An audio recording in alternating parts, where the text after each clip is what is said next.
Electrolysis of 1 molar NaCl solution. ठीक है, अब देखो इसके अंदर क्या है, हमारे पास फिर से कैथोड होगा, एनोड होगा, पूरा सेल जनरेट किया जाएगा। अगर 1 मोलर की बात कर रहे हैं मतलब सॉल्यूशन बना दिया है, तो मतलब NaCl में वाटर डिसॉल्व कर दिया है, NaCl एक्वस। NaCl एक्वस का मतलब इसके अंदर NaCl है और वाटर है। NaCl से हमें क्या मिलेगा, Na प्लस और Cl नेगेटिव। अब देखो अगर हम यहाँ पे रिडक्शन की बात करते हैं कि कौन रिड्यूस होगा, तो रिडक्शन किसकी होती है, कैटायंस की। तो एक हमारे पास रिडक्शन है यहाँ पे सोडियम आयन की हो सकती है, और अभी अभी हमने वाटर की भी रिडक्शन पढ़ी, तो यहाँ पे दो चीज़ों की रिडक्शन हो सकती है, Na प्लस की या वाटर की।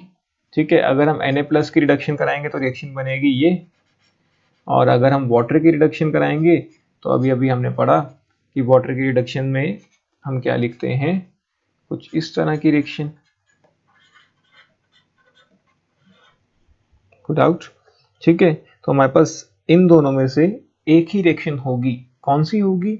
अब देखो जो Na plus plus 1 electron gives Na है, इसका जो E नॉट है वो है हमारे पास -2.76, जबकि अगर हम देखें वाटर के केस में, अभी अभी हमने लिखा इसका E नॉट क्या है, -0.827। ठीक है, और दोनों ही SRP वैल्यूज हैं। SRP वैल्यू जिसकी ज्यादा पॉजिटिव होगी वो रिएक्शन कैरी आउट की जाएगी। तो दोनों में से किसका SRP ज्यादा है, वाटर का। तो इसका मतलब वाटर की रिडक्शन होगी, सोडियम आयन की रिडक्शन नहीं होगी, since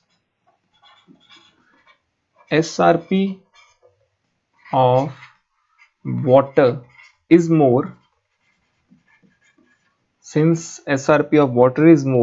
hence reduction of water will be favored at cathode। आप लिख लीजिए इसे, since SRP of water is more, hence reduction of water will be favored at cathode in comparison to reduction of sodium ion। किसकी reduction होगी, water की होगी, क्यों, क्योंकि उसका SRP ज्यादा है। और प्रोडक्ट क्या बनेगा, hydrogen gas, hence hydrogen gas will be evolved as the product. और ये हाइड्रोजन गैस इवॉल्व कहाँ हो रही है, कैथोड पे। Good out. ठीक है, तो ये तो हमारा हो गया कैथोड। आपको ये E नॉट वैल्यूज याद करनी है यहाँ पे, क्योंकि ये CBSE का एक बहुत इंपॉर्टेंट क्वेश्चन है जो भी हम डिस्कस कर रहे हैं। ठीक है, फाइनल कंक्लूजन तक अभी आएंगे, लेकिन ये एक बहुत इंपॉर्टेंट क्वेश्चन है CBSE का। ठीक है, electrolysis of 1 molar NaCl solution. ठीक है, तो हमने ये पढ़ा कि जब हम 1 मोलर NaCl लेते हैं तो हमारे पास NaCl होता है और वाटर होता है। NaCl से हमें Na प्लस मिलता है, Cl माइनस मिलता है।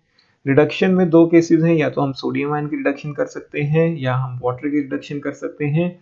Since SRP of water is more than that of sodium ion, hence reduction of water is favored as compared to that of sodium ion, resulting in the formation of hydrogen at cathode। ठीक है, अब हम बात करते हैं oxidation की। यहाँ पे ही ट्विस्ट है, जो बड़ा ट्विस्ट है वो यहीं पे है, जिसके कारण ये क्वेश्चन बहुत इंपॉर्टेंट बन जाता है। ठीक है, तो आगे पढ़ते हैं ऑक्सीडेशन की, कि रिडक्शन तो हमने पढ़ लिया, अब बात करते हैं ऑक्सीडेशन की। देखो ऑक्सीडेशन या तो अनायन की होगी या वाटर की होगी। अगर मैं बात करता हूँ Cl की, तो Cl नेगेटिव की जब हम ऑक्सीडेशन कराएंगे तो क्या बनेगा, Cl2। ठीक है, और इसका जो E नॉट वैल्यू है वो है हमारे पास -1.35 वोल्ट्स। ठीक है, ये हमारा E नॉट वैल्यू है।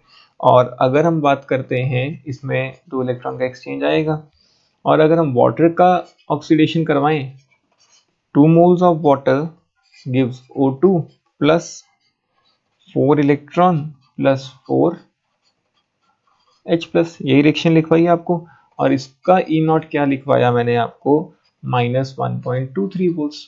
अब देखो ये भी ऑक्सीडेशन है, ये भी ऑक्सीडेशन है, तो मतलब दोनों की दोनों वैल्यूज क्या है, SOP वैल्यूज हैं। अब इन दोनों में से देखो कि किसका SOP ज्यादा है, वाटर का। तो मतलब ऑक्सीडेशन भी किसकी होनी चाहिए, वाटर की होनी चाहिए। सिंस, अब लिखते चलिए, because SOP of water is more, so oxidation of water should favour and oxygen should be liberated at anode. लिख लिया, दोबारा रिपीट करता हूँ, because SOP of water is more, hence oxidation of water should favor and oxygen should be liberated at anode. ऐसा होना चाहिए, लेकिन ऐसा नहीं होता है। जो हमारी ऑक्सीडेशन रिएक्शन है वो Cl माइनस की होती है। तो यहाँ तो हमारा कंसेप्ट फेल हो गया। नहीं, कंसेप्ट फेल नहीं हुआ, एक नया कंसेप्ट आया यहाँ पे। वो कंसेप्ट का नाम क्या है? ओवर वोल्टेज या ओवर पोटेंशियल। देखिए क्या होता है, हमारे हिसाब से एक्सपेरिमेंटली हमने देखा कि ये जो रिएक्शन है ये -1.23 वोल्ट पे शुरू हो जानी चाहिए, लेकिन जब हम 1.23 वोल्ट अप्लाई कर देते हैं तब भी ये रिएक्शन शुरू नहीं होती तो क्या हो गया? और वोल्टेज बढ़ाओ। तो ये ऑब्जर्व किया गया कि जब हम 1.23 वोल्ट अप्लाई कर देते हैं तब ये रिएक्शन शुरू नहीं होती, तो वोल्टेज बढ़ाते जाओ। एट द एंड जब आप 1.48 वोल्ट्स पे आते हो तब जाके ऑक्सीजन लिबरेट होना शुरू होता है। तो इन एक्चुअल ये रिएक्शन कहाँ पे होती है? -1.48 वोल्ट्स पे। ये रिएक्शन -1.23 पे नहीं होती। मतलब जो इसका डिफरेंस है एक्सपेक्टेड और एक्चुअल वैल्यू का, वो कितना आ रहा है? 0.25 वोल्ट्स का। ठीक है, रिएक्शन शुरू हो जानी चाहिए थी 1.23 पे, लेकिन हुई कहाँ पे? 1.48 पे। ठीक है, तो 0.25 वोल्ट्स ज्यादा लगे। समझ आया नहीं आया? देखो, रिएक्शन शुरू हो जानी चाहिए थी -1.23 वोल्ट्स पे, लेकिन एक्चुअली ये देखा गया है कि जो ऑक्सीजन गैस है ये कब लिबरेट होती है? जब हम 1.48 वोल्ट अप्लाई करते हैं। तो मतलब एक्चुअली इस रिएक्शन को कराने के लिए 0.25 वोल्ट ज्यादा लग रहा है। क्यों लग रहा है? क्योंकि जो ऑक्सीडेशन ऑफ वाटर है रूम टेम्परेचर पे ये एक बहुत ही स्लो प्रोसेस है। ठीक है, इस प्रोसेस को कराने के लिए हमें कुछ एक्टिवेशन एनर्जी सप्लाई करनी पड़ती है, और जो ये एक्स्ट्रा वोल्टेज हम अप्लाई कर रहे हैं ये रिएक्शन को सप्लाई की जाती है in the form of activation energy. दोबारा समझिए, जो ऑक्सीडेशन ऑफ वाटर है ये बहुत ही स्लो प्रोसेस है एट ऑर्डिनरी कंडीशंस। ठीक है, इतनी आसानी से नहीं होता है। तो इस रिएक्शन को करवाने के लिए हमें कुछ एक्टिवेशन एनर्जी सप्लाई करनी पड़ेगी, और जो हम 0.25 एक्स्ट्रा वोल्टेज सप्लाई कर रहे हैं ये एक तरह की एक्टिवेशन एनर्जी है जो रिएक्शन को सप्लाई की जा रही है। ठीक है, और इसी वोल्टेज को, जो एक्स्ट्रा वोल्टेज लग रही है 0.25 वोल्ट्स, इसको हम बोलते हैं ओवर वोल्टेज। इसको हम क्या बोलते हैं? ओवर वोल्टेज या ओवर पोटेंशियल। तो अब देखो, एक्चुअली अगर हम देखें तो रिएक्शन कहाँ पे हो रही है? 1.48 वोल्ट पे। तो अब -1.48 और -1.35 कौन ज्यादा पॉजिटिव है? Cl। तो इसीलिए जो रिएक्शन होती है वो किसकी होती है? Oxidation of chloride ion. तो एक्चुअल में हमें ऑक्सीजन गैस नहीं मिलती, हमें क्या मिलती है? Cl2 gas. तो रिडक्शन तो वाटर की ही होती है, लेकिन ऑक्सीडेशन किसकी होती है?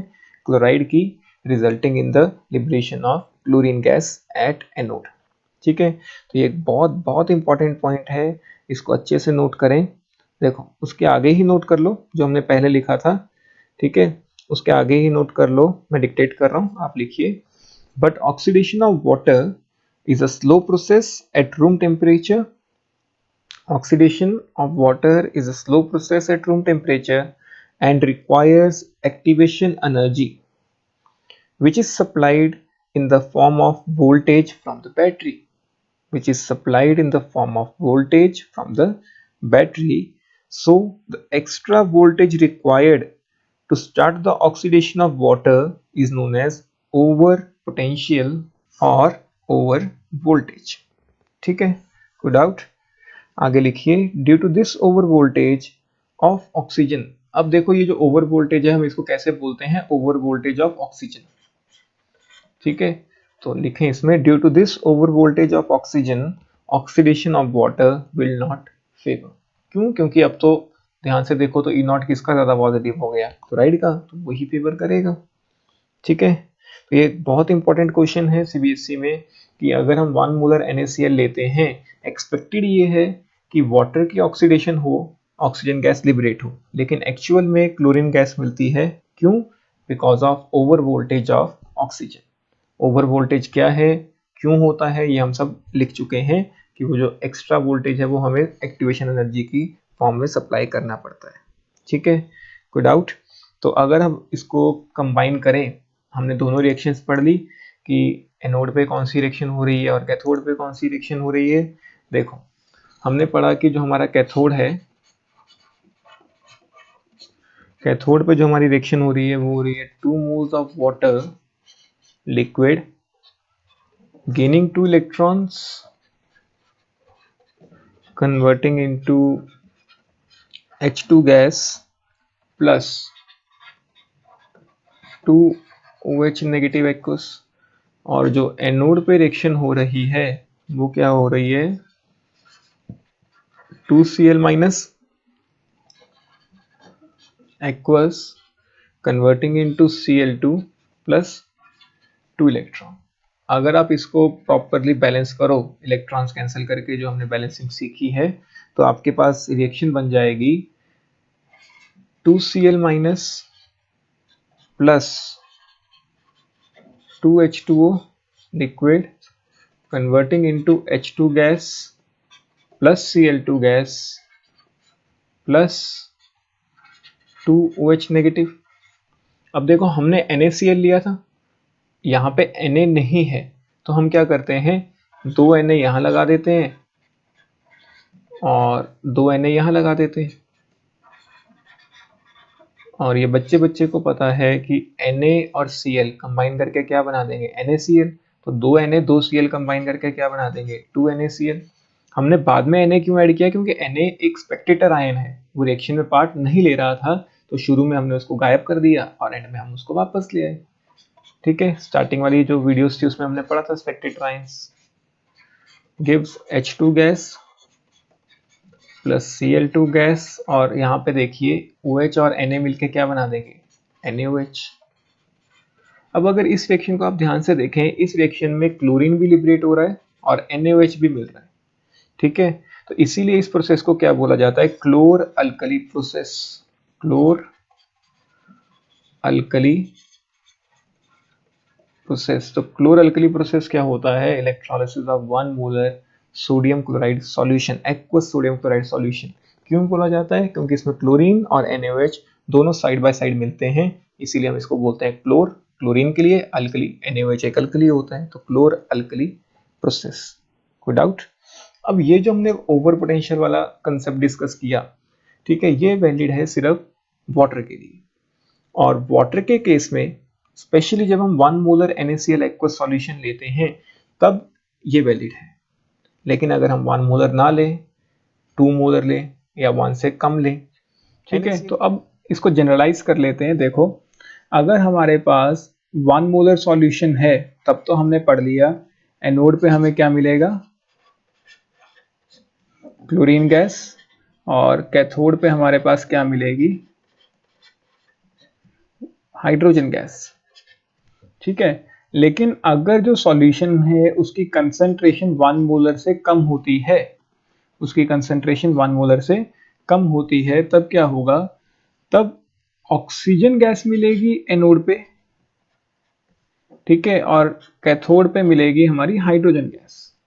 और अगर 1 मोलर से ज्यादा हो जाती है कंसंट्रेशन, तब क्या होगा, सेम क्लोरीन गैस एनोड पे और हाइड्रोजन गैस कैथोड पे। और अगर आपको कुछ भी मेंशन नहीं किया है तो आपको हमेशा क्या लेके चलना है, 1 molar NaCl aqueous solution. Clear है? तो ये जनरलाइज टेबल है जो आपको याद रखना है कि अगर 1 मोलर है तब तो हमने ओवर पोटेंशियल के कारण पढ़ा, chlorine gas is liberated at anode while hydrogen is liberated at cathode. अगर 1 मोलर से कम है कंसंट्रेशन तो क्लोरीन की जगह ऑक्सीजन लिबरेट होगा एनोड पे, कैथोड पे तो हमेशा ही हाइड्रोजन लिबरेट हो रहा है। और अगर 1 मोलर से ज्यादा है, 1 मोलर से ज्यादा है मतलब इसको हम बोलेंगे कंसंट्रेटेड सॉल्यूशन, और जो 1 मोलर से कम है उसको हम बोलेंगे डाइल्यूट सॉल्यूशन। ठीक है, तो अगर आपको डाइल्यूट सॉल्यूशन दिया है मतलब लेस देन 1 मोलर, कंसंट्रेटेड बोला है मतलब ग्रेटर देन 1 मोलर, और 1 मोलर बोला है तब तो हमने ओवर पोटेंशियल वाला केस पढ़ लिया है। ठीक है।